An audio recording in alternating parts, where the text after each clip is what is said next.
it's super fun to be able to come all the way back to the beginning.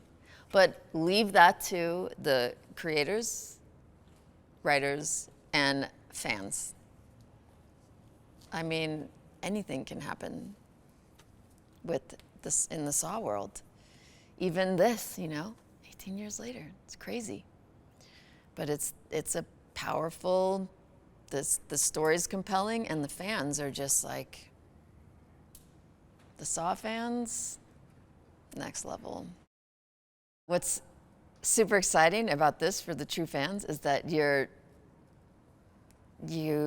have John and Amanda, which, like the idea of the male and female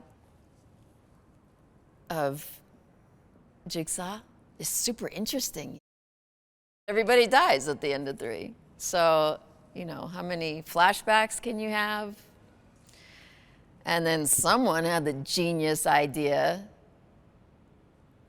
to go back to this time and it's like unreal. I play Amanda Young, and she's very smart. She's been wounded, and John Kramer brings her back to life, kind of like a doll that's been turned off, She gets brought back to life, and she loves him, wholeheartedly. And that's amazing and terrifying and torture for someone like Amanda. John comes to Mexico City in search of cancer treatment.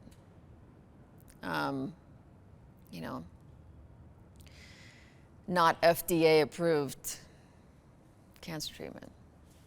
And for someone like John Kramer to pursue that, it must be compelling, He does his research. And there's a moment he realizes that he's been duped, and it's really hard for someone like John Kramer. His hope clouded his vision a little, and the game was pretty, their racket was pretty compelling. But it's devastating for him and really pisses me off. It's hard for Amanda because she loves John so much, and to see him hurt like that and vulnerable like that, there's a battle cry in there, but at the same time, you can't forsake that philosophy, that every human being deserves a chance. And he's in the business of saving souls. And she's in that business enough, he really does plan on her continuing this work of his. And he wouldn't give that to her if he didn't think she could do it or that she believed in it. And so that is bigger than the anger until at a certain point, then you see there's no redemption for several characters.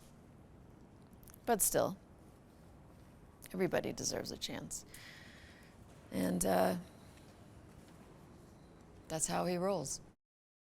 Tobin Bell plays John Kramer, and that is just the luckiest thing that happened to the Saw franchise. Because from day one,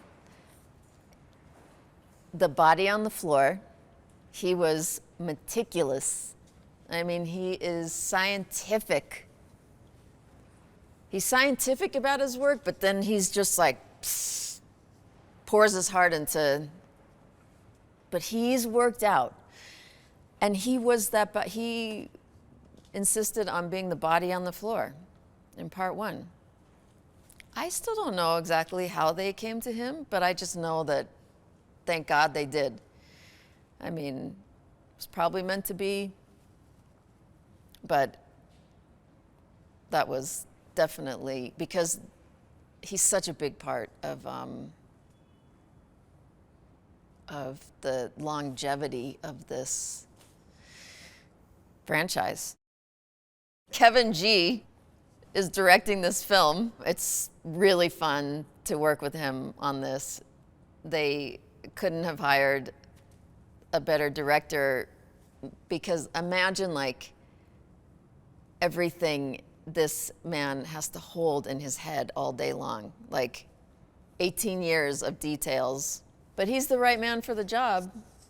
You know, if anyone could hold all that in his head and be editing while he's filming this, it's him. This has been so many years now of conventions and meeting the fans of Amanda. There are like generations of them now. I just started calling them this past year the tribe of Amandas, because they're very similar. They're all super smart and super like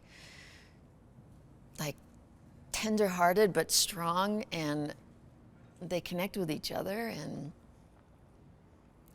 I love them so much, and I love Amanda, and it's like I never would have thought that I could come back 18 years later and like, because I do, like I hold all of them and her in my heart, and it's like I get to come back and like sing a love song to these young women, including the young woman I'm playing. But it's like, what an unreal opportunity. Leave it to the Saw world.